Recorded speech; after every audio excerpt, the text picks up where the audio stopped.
For years, the Rose family had felt safe in their home in the small town of Lexington, North Carolina.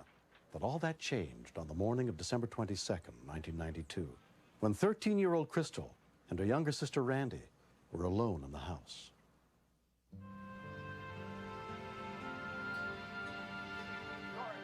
We feel like Crystal was capable, because she is a mature 13-year-old, to stay at home. The day before, a stranger came to the door. They did not know who this person was. She immediately called 911, but they didn't find anyone.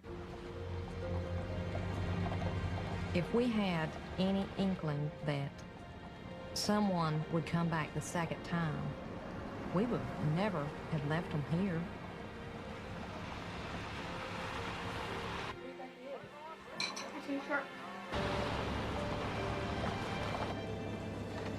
Who is that? I don't know. Do you recognize him? No. The house sits 300 to 400 yards off the road. There's only a small opening in the trees to the highway. Get in the room and don't make any noise. Apparently, it was a building of their suspicion. Something told them it wasn't right. Seeing a car they didn't recognize, seeing a person they didn't recognize. And then he put on gloves.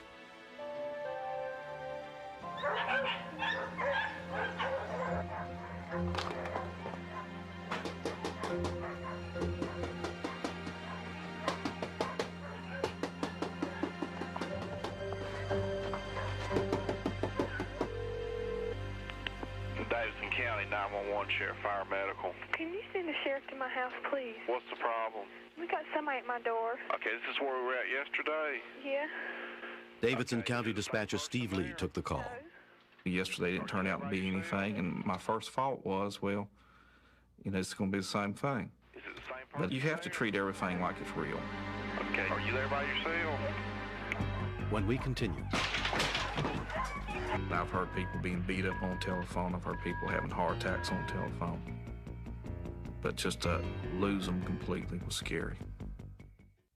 109, proceed to 64 East to the Rose residence. My partner, Sandy Williams, and I, we've worked out something that we call tag team dispatching. And I know Sandy's getting help going. I can concentrate talking with the caller.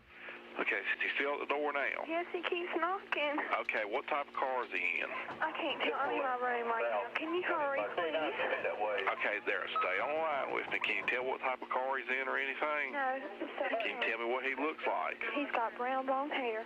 Brown? He's a white person.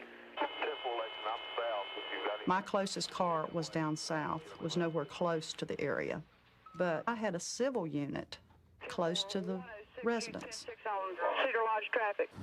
503 Lexington, we're in immediate vicinity. We will respond. 4 deputies with the Sheriff's Department, including Major Marshall Nance, happened to be in the area. When you start off with a 1060, that's just a plain suspicious vehicle. We had them all the time. But as we got nearer the scene, the situation changed dramatically. A Randy Rose residence. This is in reference to a 1060. Subject's at the door at this time. Okay, what color is your house? My house is cream color, sir. And Okay. he's knocking real mean. Okay, I've got somebody there real close. Right now? Stay on the line with me. They're coming. Are you sure? Yes, ma'am, I am sure. They're coming. Okay, stay on the line with me. I'm scared. I know. It's all right. Captain Danny Brown was one of the 4 civil officers in the car. If he broke in on them children, they would have recognized him. They could have picked him out from a lineup. I do not think that he would took what he could and left them to tell the tale. Before dialing 911, Crystal had called her mother at work. I kept thinking about the day the girls were born, the first time I ever saw my little girls. And then I started crying, and I couldn't see for the tears. Okay, are there any cars in your driveway? No. Okay. He keeps knocking. Okay, it's all right. Can you tell them to hurry up? Ma'am, they're on the way. Are you sure? Ma'am, I'm sure. Okay, I got one right there at I-85 right now. knocked the door down. He's knocked the door down. 109, 105, 10, 12, 503. Subject has made entry at this time. Yes, sir. Stay on the line with me, okay? He's in here. Okay, stay on the line with me. You got a beige house, right? Okay, what's going on now? Is he in the bedroom with you? I've heard people being beat up on telephone. I've heard people having heart attacks on telephone. But just to lose them completely was scary. This is spotted. Just lost contact. Subject had gained entry into the house. I didn't know if he was in the room with them, had he took them hostage, or had he hurt them before we got there. I just saw a figure of someone in the doorway for just a brief second, then they ducked back into the house.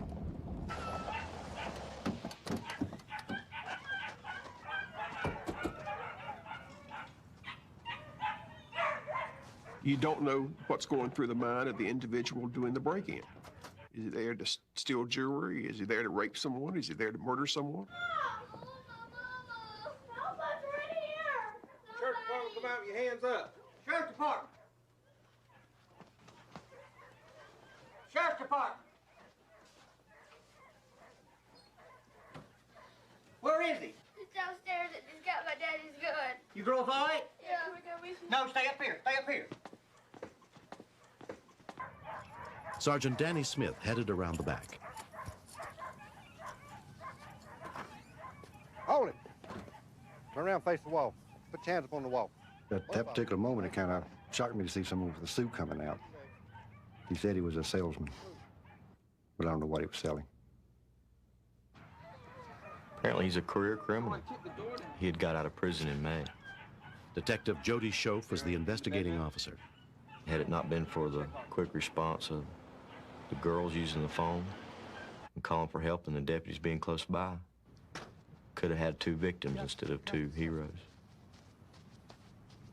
When our eyes met, Crystal came running to me. She says, Mama, she says, he put a gun to my head. And I fell apart. I completely fell apart. The suspect subsequently pleaded guilty to 3 felony counts and was sentenced to 32 years in prison.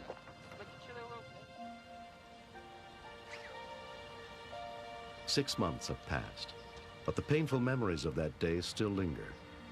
They was braver then than they are now. I mean, well, it gets dark, they won't go outside. They won't even go down in the basement unless one goes.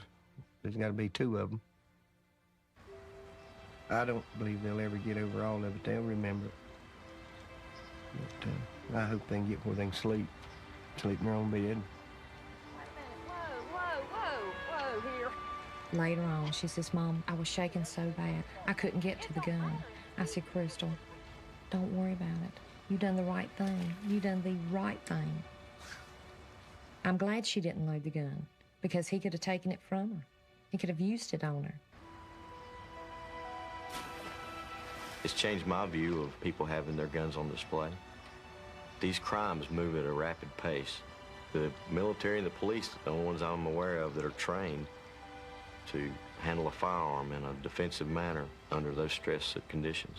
It's a lot different than shooting skeet.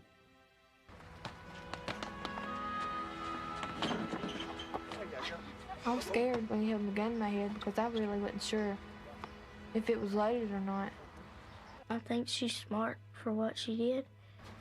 I was scared. I thought he was going to take us in. Me and my sisters don't fight as much. It's brought us a lot closer because she helped out too, because she listened. The kids did great. They stayed on the line with us. I mean, she was nervous, and that's to be expected, but she stayed calm with Steve, more so than I think a lot of kids would have done. Every child is a gift from God. They are my precious gifts, and always will be.